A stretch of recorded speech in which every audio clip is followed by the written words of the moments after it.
భగవద్బంధువులందరకు హృదయపూర్వక నమస్కారాలు. ఓం శ్రీకృష్ణ పరబ్రహ్మణే నమః. ఓం నమో భగవతే వాసుదేవాయ. ఓం శ్రీకృష్ణ పరబ్రహ్మణే నమః.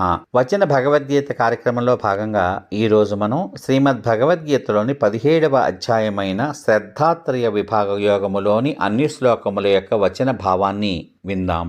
అర్జునుడు ఈ విధంగా అడిగెను, ఓ కృష్ణ, శాస్త్ర విధితో భక్తి శ్రద్ధలతో కొందరు యజ్ఞములు దైవ పూజలు చేస్తుంటారు కదా, వారి నిష్ఠ సాత్వికమా, రాజసమా, తామసమా? మానవులను ఎన్ని విధములుగా విభజించవచ్చు అన్న అర్జునుని ప్రశ్నకు భగవానుడు ఈ విధంగా సమాధానం చెప్పాడు. ప్రకృతిని అనుసరించి మానవులను సాత్వికులు, రాజసికులు, తామసికులు అనే 3 విధాలుగా విభజించవచ్చు. తన అంతఃకరణకు తగినట్లు మనిషి జీవన విధానం ఉంటుంది. వారిలో సత్వగుణము కలవారు దేవతలను, రజోగుణము కలవారు రాక్షసులను, తామస గుణం కలవారు భూత పిశాచములను పూజిస్తారు. గర్వంతో, అహంకారంతో, కోరికలపై ఆసక్తి కలిగి శాస్త్ర విరుద్ధంగా ఘోర తపస్సు ఆచరిస్తూ పంచభూతములతో నిర్మాణమైన ఈ శరీరమును, అందులో అంతర్యామిగా ఉన్న పరమాత్మను కూడా బాధించే వారిని రాక్షసులు అంటారు. ఏ గుణము వారు ఎలాంటి ఆహారం తింటారు? ప్రతి వ్యక్తి తినే ఆహారమును అనుసరించి 3 విధాలుగా ఉంటారు. సత్వగుణము గలవారు తిను ఆహారము ఆయుష్, బుద్ధి, బలము, ఆరోగ్యము, సుఖములను వృద్ధి చేస్తుంది.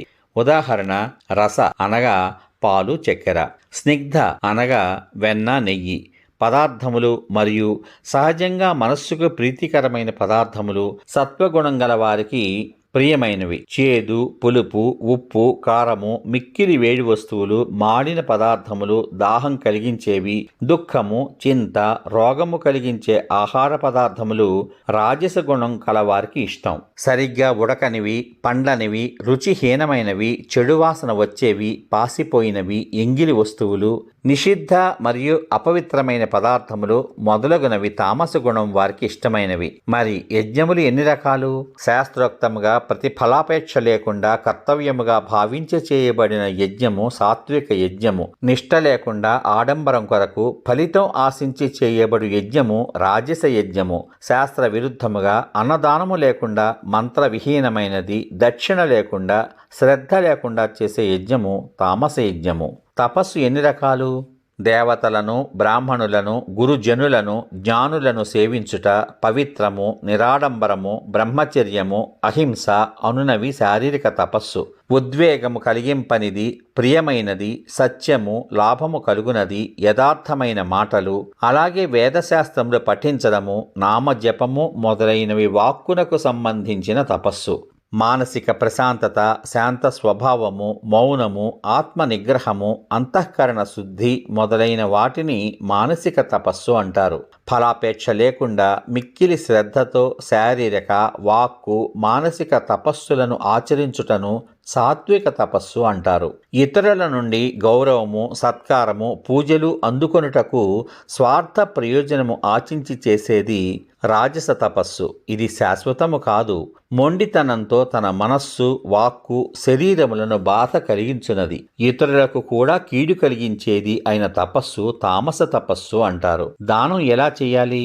ప్రతిఫలం ఆశించకుండా మంచి ప్రదేశంలో సరియైన కాలంలో తగిన వ్యక్తికి ఇచ్చిన దానము సాత్విక దానము.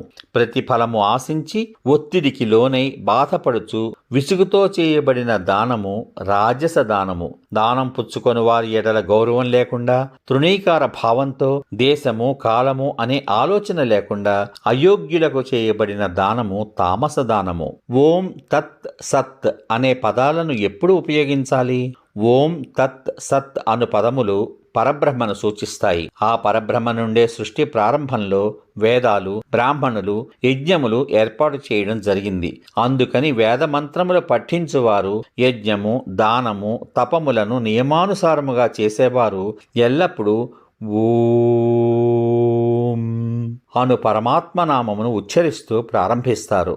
మోక్షం కావాలి అనుకునేవారు ఫలాపేక్ష లేకుండా యజ్ఞము, తపస్సు, దానములన్నీ పరమాత్మవే అనే భావంతో తత్ సత్ అను నామమును ఉచ్చరించుచు చేస్తారు. సత్య భావము, శ్రేష్ఠ భావము మరియు ఉత్తమ కర్మలను ఆచరించే ముందు సత్ అనే శబ్దాన్ని వినియోగిస్తారు. పరమాత్మ కొరకు చేయు యజ్ఞ, దాన, తపః క్రియలన్నింటినీ సత్ అని అంటారు. శ్రద్ధ లేకుండా చేయబడిన యజ్ఞ, దాన, తపములను అసత్ అని అంటారు. దాని వలన జీవితకాలంలో కానీ మరణించిన తర్వాత గాని ఉపయోగము ఉండదు.